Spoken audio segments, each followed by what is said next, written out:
Selamat datang ke dalam acara pembacaan dari pelajaran Sekolah Sahabat Kita. Pelajaran Sekolah Sahabat Kita masih diambil dari sebuah buku yang berjudul Peranan Gereja dalam Masyarakat. Kita akan kembali melihat apa yang harusnya menjadi peranan gereja, peranan kita di dalam jemaat, peranan kita di tengah masyarakat. Karena setiap jemaat dibentuk untuk sebuah misi. Dan apabila jemaat itu telah kehilangan misinya, melupakan misinya, artinya dia mulai melupakan apa yang akan menjadi tujuannya dibentuk. Sebelum kita masuk dan membaca di dalam sebuah pembacaan yang berjudul Keadilan dan Belas Kasihan dalam Perjanjian Lama, bagian yang kedua, kita akan kembali melihat apa makna dalam keadilan serta belas kasihan di dalam Perjanjian Lama. Sebelumnya kita telah membaca bagaimana karakter Tuhan. Kita telah melihat bahwa sesungguhnya Tuhan kita bukanlah Tuhan yang berbeda. Dalam Perjanjian Lama, dia berbeda dengan yang di Perjanjian Baru. Banyak orang sering kali mengatakan bahwa kalau Tuhan di Perjanjian Lama itu kejam, selalu suka menghukum, sementara yang di Perjanjian Baru penuh kasih. Sahabatku, jangan pernah lupakan bahwa Tuhan kita tidak pernah berubah. Dulu, sekarang, sampai selamanya. Setan berusaha untuk menanamkan di dalam pikiran kita bahwa Tuhan itu kejam, dengan mengatakan Tuhan itu kejam dulu, dan dia mengatakan juga Tuhan itu kejam sekarang. Tapi Tuhan kita penuh kasih dari dulu, sekarang, sampai selamanya. Bukan karena Yesus telah mengorbankan nyawanya sehingga Tuhan menjadi penuh kasih, bukan. Karena penulisan di zaman Perjanjian Lama, kita tidak pernah bisa membayangkan setting waktunya. Mungkin kejadian yang ditunjukkan dalam penghukuman Tuhan digambarkan seolah-olah sepertinya Tuhan itu kejam. Padahal sesungguhnya Tuhan telah begitu panjang sabar. Bukan hanya setahun, 2 tahun, bahkan ratusan tahun, puluhan tahun menunggu umatnya untuk bertobat. Hari ini sebelum kita masuk untuk membaca, ajaklah keluarga, sahabat, dan teman-teman Anda untuk berkumpul bersama-sama. Ajak mereka untuk mempelajari firman Tuhan. Ajak mereka untuk berdoa bersama-sama, saling menguatkan satu dengan yang lain. Ayat inti kita terdapat di dalam kitab Yehezkiel, di Yehezkiel 47 ayatnya yang ke-9. Yehezkiel 47 ayat 9, di sana dikatakan, sehingga kemana saja sungai itu mengalir, segala makhluk hidup yang berkeriapan di sana akan hidup. Ikan-ikan akan menjadi sangat banyak, sebab kemana saja air itu sampai, air laut di situ menjadi tawar, dan kemana saja sungai itu mengalir, semuanya di sana hidup. Gambaran dari air ini merupakan gambaran dari apa yang Tuhan maksudkan untuk terjadi pada umatnya. Dikatakan kita sebagai umat Tuhan digambarkan seperti air yang mengalir, dan kemana saja air itu mengalir, segala makhluk yang berkeriapan akan hidup. Inilah tujuan dari Kristus. Kemana saja kita mengalir, kemana saja kita pergi, setiap makhluk yang ada di sekitarnya akan mendapatkan kehidupan. Dan di mana saja dia berada akan membawa kehidupan kepada tanaman dan makhluk hidup. Pertanyaan yang harus kita renungkan, bagaimana dengan kehidupan kita? Apakah kemana saja kita pergi, apakah kemana saja kita berada, kita juga membawa kehidupan? Atau kemana kita pergi justru kita malah membawa kesukaran, kesedihan, kemarahan, dan berbagai perkara-perkara yang buruk lainnya. Karena yang Tuhan inginkan di saat kita pergi, kita membawa kehidupan, kebahagiaan, sukacita dalam kehidupan dari setiap orang. Satu lingkungan yang berkembang di tahun 1950-an dan tahun 1960-an telah menjadi seperti zona perang di akhir tahun 1960-an dan awal tahun 1970-an. Sebagian besar keluarga pindah meninggalkan jejak yang ditinggalkan, tidak terpelihara dan rumah-rumah petak terbakar habis. Bisnis-bisnis pindah keluar dan obat-obatan segala kejahatan masuk, membuat lingkungan menjadi tidak lagi diinginkan. Pada tahun 1950-an, di saat mulai terjadi perang antar negara, sahabatku, sebuah tempat di mana orang bisa tinggal pada tahun itu, di tahun 10 tahun berikutnya telah menjadi zona perang. Rumah ditinggalkan, bangunan ada yang habis dimakan api, tempat-tempat ditinggalkan, dan yang tadinya tempat yang bisa menjadi tempat tinggal dari orang-orang dan masyarakat justru menjadi tempat yang penuh dengan kejahatan, di mana orang yang paling kuatlah yang bisa berkuasa. Dan bukan hanya itu, segala kejahatan masuk, obat-obatan terlarang, sehingga lingkungan tersebut menjadi lingkungan yang tidak cocok untuk ditinggali.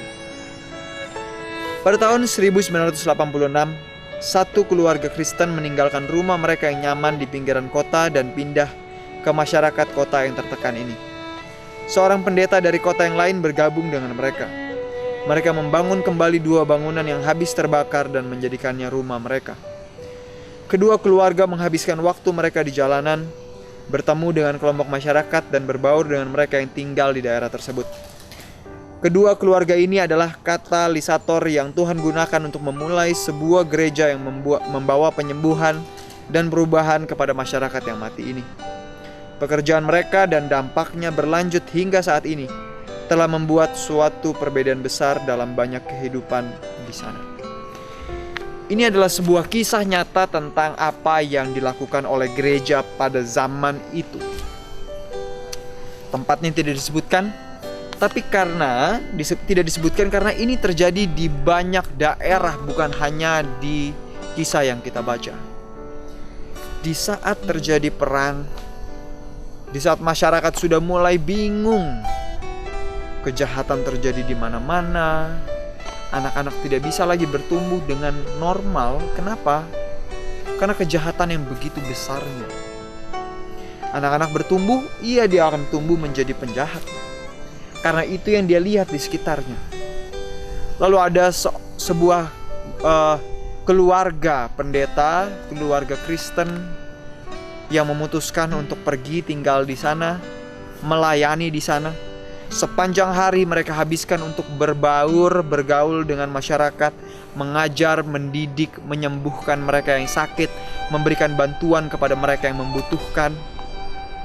Mereka mulai membangun sebuah bangunan di sana menjadi rumah mereka, tempat mereka berkumpul dan melayani masyarakat. Dan tidak lama lingkungan tersebut mulai berubah. Gereja seharusnya menjadi sebuah tempat yang dapat membawa perubahan. Gereja kita seharusnya menjadi sebuah tempat yang dapat menolong kebutuhan dari masyarakat di sekitarnya. Gereja dibentuk bukan hanya sekedar menjadi tempat untuk beribadah. Gereja bukan dibentuk hanya sekedar menjadi tempat untuk berkumpul, berbicara, oh sama-sama Kristen, oh ya ngobrol sama-sama teman, punya hobi yang sama, aktivitas yang sama. Bukan hanya itu. Gereja dibentuk untuk sebuah misi. Itulah mengapa setiap pelayan Tuhan di sana, para pendeta, ketua jemaat, diakon, di saat kita menyadari bahwa kita dipilih untuk memuridkan, maka kita akan punya sebuah misi. Kita akan memuridkan setiap anak-anak muda, setiap anak-anak, orang-orang tua. Kita akan latih mereka untuk sebuah misi. Inilah tugas dari gereja. Inilah tugas dari kita. Sahabatku, Tuhan memiliki sesuatu untuk dinyatakan tentang peran gereja di situasi yang tidak berpengharapan seperti ini. Kalau kita lihat di sekitar kita, mungkin tempat kita jauh dari perang. Mungkin jauh dari apa yang kita baca tadi tentang perang yang terjadi di sana, tentang rumah yang terbakar, yang tidak layak lagi untuk ditinggali. Tetapi setiap masyarakat memiliki sebuah kebutuhan. Mungkin itu kebutuhan akan kasih sayang, kebutuhan akan nasihat, kebutuhan akan pengetahuan akan kesehatan. Mungkin kebutuhan akan pendidikan. Bukankah gereja kita seharusnya diisi oleh orang-orang yang rela bekerja dan melayani tanpa pamrih? Seperti relawan yang tidak mengharapkan bayaran, yang rela hidup, bekerja dan melayani untuk menolong orang lain. Sahabatku, hari ini maukah kita mengambil bagian untuk melakukan tugas yang Tuhan telah berikan ini? Pelajaran sepanjang minggu yang kemarin, kita terus mendengarkan ulangan suara-suara perjanjian lama yang memanggil umat Tuhan untuk menyatakan tabiat kebaikannya kepada dunia. Tuhan kita sama karakternya dari dulu, sekarang, sampai selamanya, penuh kasih. Dari dulu Tuhan bukan hanya secara khusus memilih umat Israel saja yang Dia sayangi. Kalau Anda baca dalam perjanjian lama, setiap umat yang lain, bahkan yang disebut kafir sekalipun, Tuhan jaga, Tuhan pelihara. Di saat mereka ada yang mau hidup benar, Tuhan pimpin. Tuhan kirim Yunus untuk pergi ke tempat yang kafir menurut Yunus, tapi Tuhan rindu untuk selamatkan. Hati Tuhan kita penuh kasih. Pertanyaannya, kita yang mengaku umatnya, apakah hati kita juga penuh kasih? Tuhan rindu untuk menolong, menyelamatkan, dan mencerdaskan manusia. Apakah kita yang mengaku umatnya juga punya pola pikir yang sama? Sahabatku, kembali saya ajak keluarga Anda berkumpul, doakan hal ini. Beritahu kepada mereka bahwa sesungguhnya Tuhan punya misi bagi masing-masing kita. Beritahukan kepada mereka bahwa sesungguhnya Tuhan memiliki peran yang Dia inginkan agar kita kerjakan. Ajak keluarga Anda, ajak jemaat Anda untuk memulai sebuah aksi yang konsisten. Bukan hanya sekedar sekali setahun, atau setahun sekali, atau sebulan sekali. Aksi yang konsisten untuk menolong, melayani kebutuhan dari masyarakat di sekitar kita. Di dalam kitab Mika 6 ayat 8 di sana dikatakan, "Hai manusia, telah diberitahukan kepadamu apa yang baik dan apa yang dituntut Tuhan daripadamu, selain berlaku adil, mencintai kesetiaan, dan hidup dengan rendah hati di hadapan Tuhanmu." Seberapa jelaskah Tuhan tentang apa yang Dia minta dari umatnya? Sangat jelas. Tuhan telah menunjukkan kepada kita apa yang baik. Dan kata baik di sini merupakan kata perulangan yang sama dari akar kata yang sama seperti yang dituliskan dalam Kejadian 1. Di saat Tuhan mengatakan, di saat Dia telah menciptakan segala sesuatu, lalu Dia katakan segala sesuatu ini baik. Ini akar kata yang sama. Nah, sahabatku, ini mengacu kepada penciptaan sebelum kejatuhan. Dengan demikian, secara tersirat kita diarahkan kembali kepada sesuatu yang ideal, sesuatu yang sempurna, yang baik, kepada apa yang Tuhan mulanya miliki bagi kita, dan akhirnya apa yang Dia akan pulihkan kepada kita setelah Yesus datang kembali. Yang Tuhan tuntut dari kita adalah berlaku adil. Di saat Tuhan telah menunjukkan kepada kita apa yang baik, apa respon kita seharusnya? Harusnya kita pun berlaku baik. Karena Tuhan ingin memulihkan kita kembali ke dalam sebuah keadaan sebelum kejatuhan. Sebuah keadaan sebelum manusia berdosa. Tuhan ingin pulihkan kita kembali kepada rencananya yang mula-mula, agar kita memiliki pola pikir dan tindakan seperti manusia sebelum jatuh ke dalam dosa. Artinya, apa yang Tuhan cari dari kita sebagai umat tebusan, apa yang Tuhan tuntut dari kita adalah berlaku adil. Apakah adil di saat ada orang yang berkelebihan, di saat kita berkelebihan sementara ada orang yang lain yang berkekurangan? Apa itu adil? Pikirkan baik-baik. apa yang Tuhan tuntut dari kita yang berdosa ini, yang telah ditutupi oleh kasih karunia Kristus. Yang Tuhan tuntut adalah untuk berlaku adil. Ini sangat tepat mengingat topik triwulan ini, yaitu bagaimana kita bisa menolong mereka yang sering menjadi korban yang tidak berdaya oleh karena ketidakadilan. Kedua, Tuhan menuntut kita untuk mencintai belas kasihan. Kita hidup di dunia yang terkadang bisa begitu kejam. Kita bisa menjadi saksi yang berkuasa di mana kita mencintai belas kasihan dan menunjukkan kasih itu oleh menunjukkan belas kasihan dalam hidup kita terhadap orang lain. Yang ketiga, kita harus hidup dengan rendah hati di hadapan Tuhan. Jika Tuhan dalam Mika 6 ayat 4 mengarahkan mereka kembali kepada pembebasan mereka dari Mesir sebagai alasan bagi mereka untuk rendah hati dan setia di hadapannya, betapa lagi itu seharusnya berlaku bagi kita yang ditebus oleh darah Yesus. Kenyataan salib dan apa biaya untuk menebus kita seharusnya membuat kita rendah hati di hadapan Tuhan.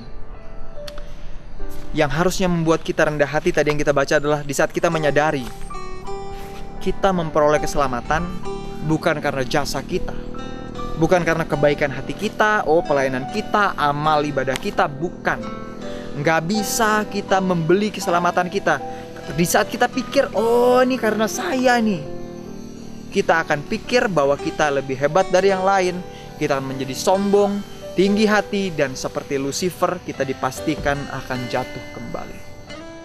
Sahabatku, Tuhan menuntut 3 hal: mencintai dan melakukan keadilan. Melakukan keadilan adalah bersikap dengan adil, bukan hanya kepada orang di sekitar kita, kepada setiap orang. Tidak adil di saat ada orang yang sedang bekerja sementara kita hanya diam saja. Di rumah tangga Anda, sahabatku orang muda, di saat orang tua kita sedang bekerja, membersihkan rumah, melakukan pekerjaan rumah tangga, tidak adil jika kita hanya diam saja dan melihat mereka.